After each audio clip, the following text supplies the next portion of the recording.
그때 베드로가 돌아서서 보니 예수님께서 사랑하시는 제자가 따라오고 있었다. 그 제자는 만찬 때 예수님 가슴에 기대어 앉아 있다가 주님을 팔아넘길 자가 누구입니까? 하고 물었던 사람이다. 그 제자를 본 베드로가 예수님께 주님, 이 사람은 어떻게 되겠습니까? 하고 물었다. 예수님께서는 내가 올 때까지 그가 살아있기를 내가 바란다 할지라도 그것이 너와 무슨 상관이 있느냐? 너는 나를 따라라 하고 말씀하셨다. 그래서 형제들 사이에 이 제자가 죽지 않으리라는 말이 퍼져나갔다. 그러나 예수님께서는 그가 죽지 않으리라고 말씀하신 것이 아니라 내가 올 때까지 그가 살아있기를 내가 바란다 할지라도 그것이 너와 무슨 상관이 있느냐 하고 말씀하신 것이다. 이 제자가 이 일들을 정언하고 또 기록한 사람이다. 우리는 그의 정언이 참되다는 것을 알고 있다. 예수님께서 하신 일은 이 밖에도 많이 있다. 그래서 그것들을 낱낱이 기록하면 온 세상이라도 그렇게 기록된 책들을 다 담아내지 못하리라고 나는 생각한다. 주님의 말씀입니다. 평안을 빕니다. 목운동 좀 할까요? 목운동. 자, 이렇게 주위를 이렇게 그냥 목만 돌리지 말고 옆에 한번 쑥 한번 둘러보세요. 누가 보입니까? 반대로요. 자, 누가 보이면 어떻게 해야 됩니까? 인사해야 되겠죠, 그죠? 반갑습니다. 안녕하세요. 자, 우리 너무 목석처럼 그렇게 우리가 뭐 돌부처님 아니잖아요, 그죠?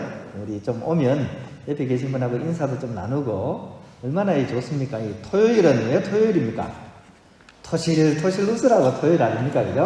우리 옆에 계신 분하고 다시 한번 안녕하십니까? 이렇게만 해도 엔돌핀이 생겨요. 엔돌핀이 생기고 오늘 하루가 굉장히 밝고 또 이렇게 즐거워집니다. 오늘 이 독서 말씀은 이제 그동안 계속 이렇게 선교를 위해서 일생을 불살랐던 사도 바오로의 그런 마지막 여정이 이제 그려지고 있습니다. 이제 어저께도 제가 말씀드렸지만 이렇게 호락호락한 바오로 사도가 아니죠. 그냥 바로 그냥 붙잡혀 들어가는 게 아니라 나는 로마 시민이다. 그러니까 나는 그냥 당신네들이 재판해야 될 일이 아니고 황제를 통해서 해야 된다. 이렇게 이제 막 내세운 거죠. 그래서 사실 로마 시민이기 때문에 이제 로마로 이제 압송이 되는 거죠. 그러니까 이 뭐 열차도 버스도 없던 그런 시대에 그 먼 거리를 이제 로마 황제의 어떤 그런 이제 상소를 올렸기 때문에 거기서 이제 재판을 받기 위해서 이제 사도 바울은 이제 떠나가게 되는 거죠. 정말 길고도 위험한 그런 여정이었죠, 그죠? 그 당시니까 그죠? 뭐 KTX가 있었던 것도 아니고 그죠? 그냥 걸어서 또 배를 타고 이제 그래 가는 겁니다. 근데 먼 거리를 이렇게 여행하면서 결국 로마에 도착하게 됩니다. 그리고 나서 이제 한 가지 허락을 받아냈는데 어떤 허락을 받아내냐? 다른 사람 뭐 접촉하는 건 모르겠는데 최소한 지키는 군인들하고 더불어서 따로 지내도 좋다. 이런 허락을 얻어냅니다. 이게 로마 시민권의 혜택인 거죠. 우리가 생각해보세요. 죄인이 막 압송을 되는데 자유공간을 허락을 한 겁니다. 로마 시민이 이 당시에 대단했던 거죠. 그죠? 근데 이게 알고 보면 신의 한 수입니다. 신의 한 수. 우리 흔히 하는 얘기로 그죠? 이게 이제 사도 바오로에게 있어서는 절호의 찬스입니다. 어떤 절호의 찬스일까요? 예? 도망갈 수 있는 거죠? 그거 아니에요? 예.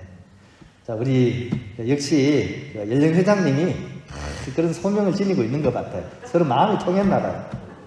가장 하고픈 일을 할 수 있는 기회가 다시 주어진 겁니다. 그러니까 선교를 할 수 있는, 자나깨나 사도 바오로는 선교하는 게 꿈이었거든요. 근데 이제 막 붙잡혀가면서 못할 줄 알았는데 이렇게 독립적인 그런 공간이 주어지니까 이거야말로 기회인 거죠. 엄청난 겁니다. 그래서 우리가 나중에 이제 생각을 해보면 하느님은 정말 대단하신 분이다. 구분자로서 직선을 긋는 분. 그런 얘기 들어봤어요? 자가 이렇게 굽었어요. 우리가 끄면 어떻게 돼요? 구분선이 나오겠죠? 하느님은 구분자인데도 끄면 직선이 그려진다니까요. 지금 보십시오. 그죠? 지금 우리가 생각하기에는 뭐 성교고 나발이고 없다고 생각했는데 세상에나 만상에나 오히려 지금이야말로 선교에 가장 좋은 기회가 온 겁니다.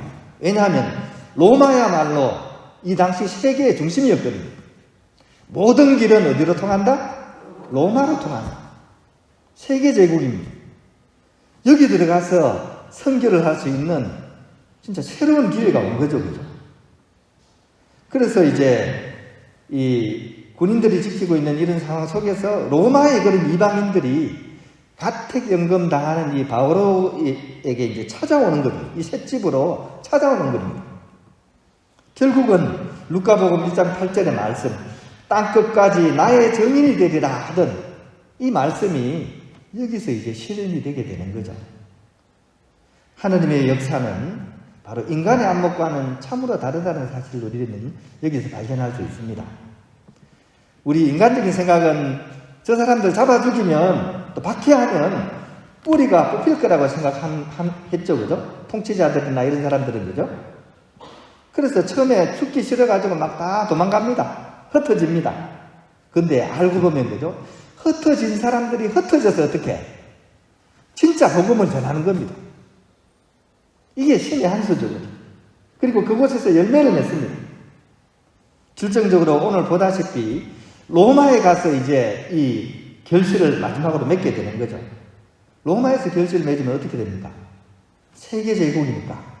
모든 길은 로마로 통하지만 로마에서 어떻게? 세계로 뻗어나가게 되는 거죠.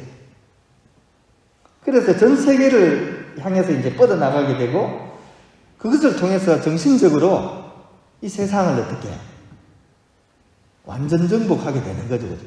완전 정복. 그죠? 의미가 어떨지 모르지만, 그죠? 정복이 꼭 나쁜 의미만은 아니죠. 무력으로서 정복하는 게 아니라 어떻게? 예수님의 그 사랑의 정신으로, 하느님 그 사랑의 정신으로 이 세상을 정복하게 되는 거죠. 참 놀라운 일입니다. 그죠? 세계의 변방이었던 그 팔레스타인의 그 정말 작은 한 지역에 한 사람의 그 사건이 세계사를 바꾸고 사랑으로서 천하통일하게 되는 그런 역사가 바로 이 자리에서 이루어지는 것이죠. 제가 아주 이렇게 열변을 토하듯이 얘기했는데 이 얘기를 듣는 여러분들에게는 어떤 의미가 있습니까? 여러분하고는 별 상관없죠? 2000년 전의 이야기고, 그죠? 나라도 로마인데 한국하고 무슨 사연이 있어요, 그죠? 안 그렇습니다. 2000년이 지난 지금 바로 내 삶의 자리에 이 사건이 기묘하게 연결이 되어 있다는 겁니다. 오늘 복음 속에는 요한에 대한 예언이 나오죠. 이 요한은 죽지 않을 것이다. 그래서 이제 복음서에서는 그 말이 아니다 이러면서 이제 약간 해명하는 듯한 말이 나오는데 사실은 요한은 죽지 않았어요. 여기 지금 살아있는 거죠. 어떻게 살아있습니까? 우리를 속에 믿음을 통해서 요한은 아직도 살아있는 거죠. 아직도 활동하고 있는 거죠. 그런 의미에서 이제는 우리가 요한 사도와 바오로 사도의 그 선교의 새 역사를 우리 시대에 맞게 우리가 만들어 가야 될 그런 또 다른 소명을 우리가 받고 있다는 것을 우리가 오늘 기억하면 좋겠습니다. 지금은 코로나19의 박해와 방해 공작 때문에 참 우리 신앙이 좀 위태위태하고, 그죠? 어떻게 신앙생활을 해야 되고 나아가서 어떻게 선교를 해야 될지 막막한 그런 상황입니다. 그죠? 하지만 제가 말씀드렸듯이 박해와 어려움을 겪을수록 어떻습니까? 신앙인들은 더 강해지는 거죠. 누구보다 더 강해져야 됩니까? 코로나19보다 더 강해져야 되는 거죠. 코로나19가 살기 위해서 뭐라 합니까? 변종을 하죠. 그죠? 그럼 우리는 어떻게 해야 됩니까? 걔들보다 더하게 이제 변종해야 됩니다. 어떻게 변종하느냐? 시대에 맞게, 이 시대 상황 속에서 우리가 어떻게 하느님께서 맡기신 이 선교의 사명을 다할 것인지 머리를 맞대고 연구를 해가면서 또 다른 방식으로 우리가 이 일을 해나가야 됩니다. 그래서 제가 잘 안 되긴 하지만 계속 유튜브를 통해서 막 시도를 하고 어떻게든 신앙생활을 좀 더 활성화하기 위해서 우리가 이렇게 노력을 해나가고 있는 상황입니다. 이 성령의 이끄심은 바로 그런 차원에서 갈릴레아에서 시작한 그 복음의 씨앗이 예루살렘을 거쳐서 또 로마를 거쳐서 또 조선을 거쳐서 대한민국을 거쳐서 인천 성남동까지 이어져서 이 복음의 횃불이 우리 손에 쥐어져 있다는 것. 이 횃불을 우리는 밝힐 그런 소명을 갖고 있습니다. 이 소명을 우리가 참으로 이렇게 내 삶의 자리에서 최선을 다해서 실천하게 될 때 우리는 이 세상이 줄 수 없는 또 다른 그런 행복을 맛보게 될 것입니다. 오늘 바오로가 느낀 것처럼 그죠? 바오로는 지금 상황은 어렵지만 사실은 마음속으로는 굉장히 기쁜 상황입니다. 왜냐하면 자기가 그렇게 하고 싶었던 일을 지금 할 수 있거든요. 지금 하고 있거든요. 우리 또한 그런 기쁨을 살아갈 수 있었으면 좋겠습니다. 사도 바오로는 회고를 합니다. 어떤 회고를 하느냐? 내가 제일 행복했던 때가 언제였던가? 외적으로는 굉장히 힘들었던 때였습니다. 내가 매를 맞고 감옥 살해하던 때, 그 시절이 내 인생에 있어서 가장 행복한 때였다라고 나중에 회고를 하는 거예요. 이 고린도 2서에 보면 이런 말씀이 나옵니다. 나는 지금 위안으로 가득 차 있습니다. 모든 환난에도 기쁨이 넘쳐 흐르고 있습니다. 이 굉장히 힘든 시기거든요. 근데 이 시기에 어떻게 이런 얘기를 하겠습니까? 그 이유는 딱 하나입니다.